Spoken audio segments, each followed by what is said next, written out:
जय जगन्नाथ साଙ୍ଗ ମାନେ ସକାଳୁ ସକାଳୁ ଆପଣଙ୍କୁ ସମସ୍ତଙ୍କୁ ଗୁଡ୍ ମର୍ଣ୍ଣିଂ ଆଉ ଢେର ସାରା ବି ଭଲ ପାଇବା। ତ ଫାଇନାଲି ବର୍ତ୍ତମାନ ମୁଁ ସକାଳେ ଉଠି ସାରିଲିଣି। ଉଠି ସାରିଲା ପରେ ମୁଁ ମୋର ଫ୍ରେଶ ହେଇ ସାରିଲା ପରେ ଜାଣିପାରୁଥିବେ ମୁଁ ଦେଖିକି ମାନେ ମୁଁ ସକାଳୁ ଉଠି ସାରିଲିଣି ବର୍ତ୍ତମାନ ସକାଳ 11ଟା ପ୍ଲସ୍ ହେଇଗଲାଣି କିନ୍ତୁ ମୁଁ ଏବେ ଉଠୁଛି। ଆଉ ସାଇଡରେ ବି ଡ୍ୟୁଟି ନାହିଁ ଉପର ଡ୍ୟୁଟି ରହୁଛି ତ ଭଗବାନଙ୍କ କୃପାରୁ ଆପଣ ମାନେ ସମସ୍ତେ ହିଁ ସେମିତି ଭଲରେ ଥାନ୍ତୁ ମୁଁ ଆଶା କରୁଛି। ଯାହା ବି ହଉ ଫାଇନାଲି ଆପଣ ମାନଙ୍କ ସପୋର୍ଟ ଆପଣ ଭଲ ପାଇବା ମୋ ପ୍ରତି ସେମିତି ହିଁ ଥାଉ। ତ ଆଜି କିଛି ବ୍ଲଗ କରିବି କିନ୍ତୁ ବାକି ସବୁ ପିଲା ଡ୍ୟୁଟି ପଳେଇ ସାରିଲେଣି ନା ତ ବର୍ତ୍ତମାନ କିଏ କିଏ ଅଛନ୍ତି ବା କଣ ସବୁ ଚାଲିଛି ବର୍ତ୍ତମାନ ମୁଁ ଦେଖିବି। ଆପଣ ମାନେ ଗୋଟିଏ ଛୋଟ ଅନୁରୋଧ କି ମୋର ଏଇ ଯୋଉ ଭିଡିଓଟିରେ ଆପଣ ପ୍ରଥମ ଶେଷ ଯାଏ ଦେଖନ୍ତୁ। ତ ଏତିକି କହିବି ଚାଲନ୍ତୁ ଆଉ ଡେରି କରିବାନି ଆମର ବର୍ତ୍ତମାନ ଏ ଭିଡିଓ ଟିକେ ଷ୍ଟାର୍ଟ କରିବା। ତ 11:30 ହେଇଗଲାଣି ଫାଇନାଲି ବର୍ତ୍ତମାନ ପାଗ ଏମିତି ହିଁ ଅଛି। ମାନେ ମେଘୁଆ ମେଘୁଆ ପାଗ ରଖିଛି ବାକି କିନ୍ତୁ ତ ଦେଖନ୍ତୁ ସେଇଠି ଯୋଉ କହୁନଥିଲେ ଆପଣଙ୍କର ଏଇଟା ହଉଛି NH ଟା NH ରେ ଆପଣଙ୍କର ପୁରା ଦେଖାଯାଉଛି ଆମ ରୁମଠୁ NH ଟିକେ ଦେଖାଯାଉଛି। ତ ବାକି ଫାଇନାଲି ବର୍ତ୍ତମାନ ହେଇଗଲାଣି ମାନେ ମେଘୁଆ ମେଘୁଆ ପାଗ ଦେଇଛି। ଆରେ ସାର୍ କେହି ଆସିନାହାନ୍ତି ବୋଧେ। ତ ଅଛି ନା ଗାଡି ବୋଧେ ନାହିଁ ନା ଏରିଆ ମ୍ୟାନେଜର ଗାଡି ନାହିଁ। ତ ବାକି ଫାଇନାଲି ରୁମ୍ ଭିତରେ ଏଣ୍ଟ୍ରି କଲି।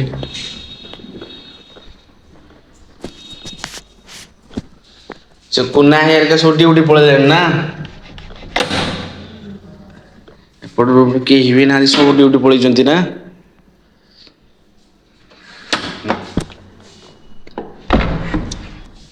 ଆଜି ରୋଷେଇ କଣ କରୁଛନ୍ତି?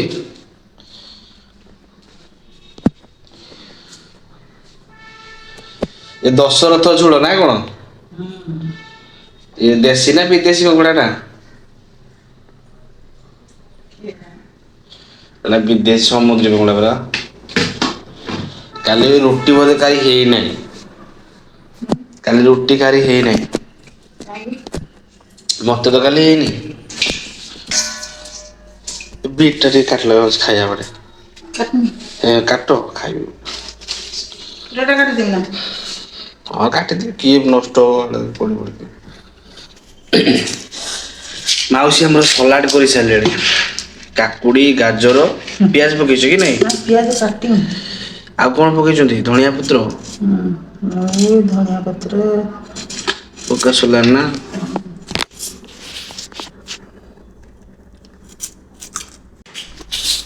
ମନ ହେଲା ଗୋଟେ ବିଟ୍ ଖାଇବା ପାଇଁ।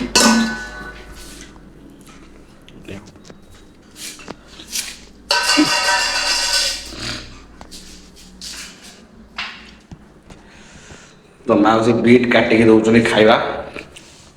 ଆଉ ସକାଳୁ କେତେବେଳୁ ଆସିଲେଣି? 9ଟା ବେଳୁ?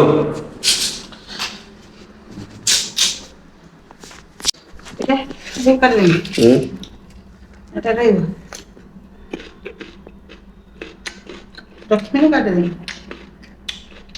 ରଖିଲେ ପଚିଯିବ ଥାଉ।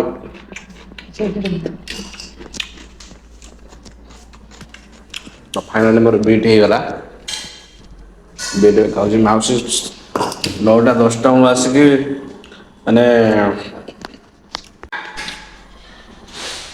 ମାଉସୀ 9ଟା କିମ୍ବା 10ଟା ତାଙ୍କ ଘର କାମ ସରିଲା ପରେ ସେ ଆସୁଛନ୍ତି ଆସିକି ଆମର ଏଠି ସବୁ ରୋଷେଇ କରୁଛନ୍ତି ତାପରେ ସକାଳର ଆଉ ଖରାବେଳେ ରୋଷେଇ କରୁଛନ୍ତି।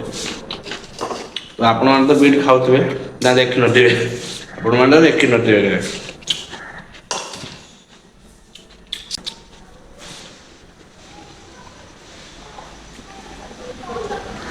ଆରେ ୟାର ବର୍ଷା ହେଲାଣି। ତ ଦେଖିବାରେ ତ ପୁଣି ବର୍ଷା ଆରମ୍ଭ ହେଇଗଲା। କଣ କହିବ ବର୍ଷାକୁ ଟିକେ ଟିକେ ବର୍ଷା ପାଗ ରହିଛି ଅଥଚ କିନ୍ତୁ ବର୍ଷା ପୁଣି ହେଲା।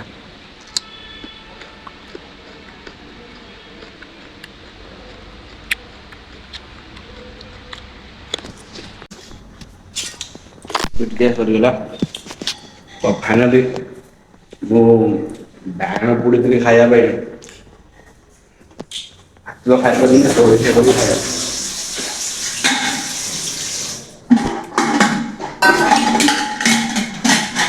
ବାଇଗଣଟା ପୁଡ଼ିଗଲା ନା କଣ ପୁରା ସମ୍ପୂର୍ଣ୍ଣ ଗଲା ନା? କିଏ ଜାଣେ ତମେ ତ ବାଇଗଣ ପକେଇ ଦେଇଛ ମୁଁ ଜାଣିଛି ନା ସେତିକି କାମରେ ନାହିଁ କିଛି ଆଉ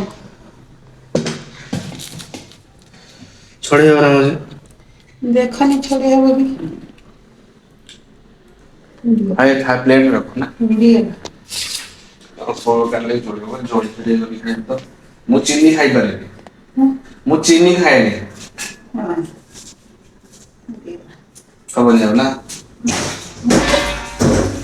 ନାଇଁ ନା ମନ କରୁଥିଲି ଖାଇବା ପାଇଁ। ଖାଇହବ ତ?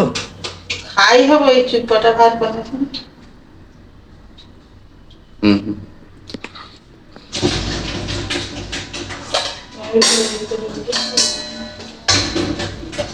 ଛଡା ବାଇଗଣଟା ଜଳଖିଆ ନେଇ ଆସିବ।